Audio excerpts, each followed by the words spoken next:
Greetings and salutations. It's host Zachary, the INTP, host talking with famous people, come to you live from the astral plane.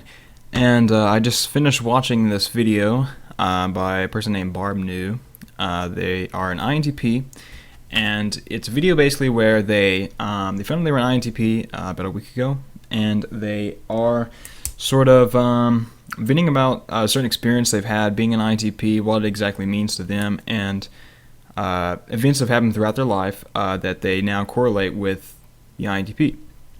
Or at least now those events are more contextualized. They understand why they happened. But anyways, I wrote down some points that they talked about, and I want to talk about in this video what exactly it means being an INTP, and the qualities that follow in having our, I guess, idiosyncratic personality. So, one of the things they talked about in the video was being prone to addiction. Now, this, in my opinion, is the TI-SI loop. So, the INTP has their cognitive function preference stack. They start out with introverted thinking, and then they go extroverted intuition, and then introverted sensing, and then extroverted feeling. Now, the TI-SI loop is between introverted thinking and introverted sensing. What this means is that the INTP's dominant function, how they primarily operate in the world, is going to be analyzing things based on their implicit mechanisms, implicit systems, and organizing information to a logical structure that they can, actualize throughout the world by manipulating their own behavior in order to manifest the best outcome possible. Now, SI is introverted sensing, which is the third function. Introverted sensing is primarily comprised of objects and environments and information that you find comfortable. So, SI is sort of space objects and how they relate to yourself. The reason the TI-SI loop is dangerous to INTPs is because we get into mindsets where we want to categorize the information we already have because we've been using our NE to perceive, which are extroverted function, which just comes after TI. This exhausts us. We have to return to categorize the information and refine our own structure that we already have. We use SI to also do this because SI keeps track of all the information we currently have. In doing that, we can get caught up in, the loop is important. It's important because it helps us refine the structures that we've already built for ourselves. But the reason it's dangerous is because you get locked into these mindsets of, okay, well, I have all the information I need. I don't need any more information. These things are comfortable to me. I'm going to remain in my comfortable areas, surrounded by things that bring me comfort, or at least perceived comfort. And you ultimately end up blinding yourself to your NE or your extroverted intuition, which produces more information for the INTP to grow and develop properly. That's why I think the INTP could possibly be prone to addiction. Now, a few things they also talked about is not really enjoying being around people. Well, I think the INTP enjoys being around people insofar as they're catalysts for new information in order to refine the structure that you already have. That means that it's not that we don't like people, it's that we don't like most people, right? I think finding the proper community is the ideal scenario for the INTP to grow and develop. And ideally, you want to be surrounded by a community of individuals who are also intellectuals, probably NT types, and can offer you new information and perspectives that you haven't considered before. Like they talked about being, they think it's best to be by themselves, but they find that if they act more like themselves, then it's attractive to other individuals. They find more people gather near them. That's what I was going to also touch on, is that I think it's important not for the INTP to isolate themselves, but to find the right community that would serve as a catalyst for them to flourish and develop intellectually. Some other things they touched on and I want to talk about. Feeling bad if you have to relay information to someone that may disappoint them. Now, this would be the FE in the inferior slot. Our extroverted feeling is our inferior function, and what that basically means is that it fucks with you. It fucks with you hard. Our FE likes to kick us in the metaphorical balls every time we try to engage with others.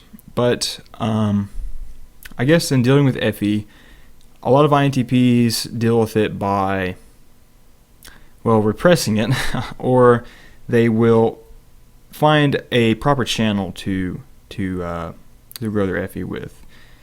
But if you are an INTP, you're going to feel that. You're going to feel bad if you have to disappoint someone, you have to say no to someone. That's FE. It's up to you to rationalize whether or not it's more beneficial for you to disappoint someone, or if it's necessary. Like, they talked about breaking up with people in the video, and that can definitely be hard for INTPs to do, because that's why INTPs and ENTPs in general will run relationships into the fucking ground before they ever break up. Prior to that, even if they see some premeditated concerns that could later sprout into real issues, they'll probably ignore that because they don't want to deal with the issue of, I guess, cutting it short ahead of time before they're aware of the full reality of the situation.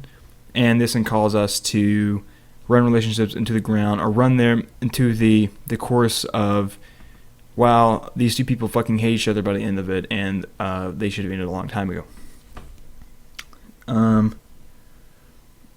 Overly happy people drain your happiness. I think it depends on what they're happy about.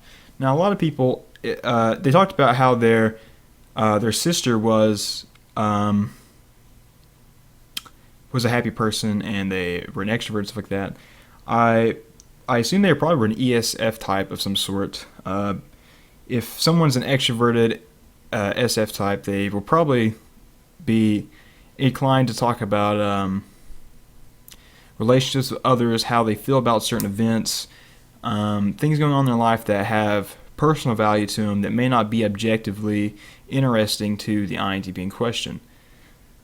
So I think that it isn't the fact that we dislike overly happy people. I think we dislike people who are happy about banal things, things that are just uninteresting. So once again, I would recommend finding a proper community to flourish your, I guess, intellectual seeds. You found out you're an INTP a week ago, you said in the video. You will find that being an INTP is pretty cool, but it sometimes fucking sucks. I think for the most part, we have to remind ourselves to engage our INE. We have to remind ourselves to engage in situations more. We have to remind ourselves to go out and seek more information and not get caught up in the same loops that we always do, and the same mindsets that we always fall back to. What that means is that it's important to realize that you cannot isolate yourself and close yourself up to information or to new experiences, even if you're afraid of it. It's always better on the other side once you've gone through the metamorphosis, so to speak. Not to imply that every event is a metamorphosis, but every event has its own significant changes that occur according to your identity. And those significant changes can have real impacts on you as an individual. So it's important to go through those events and experiences and refine your own logical structure, because in a sense it gets you closer to the real truth about reality, which is frankly all we fucking care about anyways. Trying to be someone who you're not. INTPs tend to have a chameleon effect about them. Their FE allows them to sort of get along with a lot of groups of people, unless those people the INTP identifies as directly in conflict with their own personal values and beliefs. We will try to chameleon ourselves into social situations if we feel we need to fit in, because if we don't fit in, then we will somehow be ostracized and rejected. But at the same time, we don't want to be accepted. So there's this sort of like conflicting thing within us where it's like, I don't want to be accepted, but unconsciously I care about how others perceive me and think about me. And I want to come off as a competent individual to people. So it's kind of a tricky situation with FE. That's why we tend to be a social chameleon, because it is in a way a defense barrier to feeling incompetent around people. Is a defense to feeling like you don't fit in. But all INTPs like to hear the word idiosyncratic. They like to feel peculiar. And I don't think there's anything wrong with that. I don't think there's anything wrong with prioritizing yourself over others. I think that ideally you want a situation where prioritizing yourself both benefits the other party and yourself. I think it's important to find people and surround yourself by others who can help actualize that, I think it's very important. This video is getting kind of long, so see if there's anything else I wanted to go over. I talked about skipping on to the next thing when you're talking. That would be extrovert intuition. It makes connections to information and phenomena, and will just jump quick. It's a cool function. I think that INTPs need to learn to rely on their anymore and improvise more. I think that it's a significant thing to INTPs, and it's very important to their personal growth. I think that is about it. But yeah, so basically, if you're an INTP, what you have to look out for is isolating yourself from new information, isolating yourself from new experiences. It's important to engage in these experiences because it helps you develop as an individual.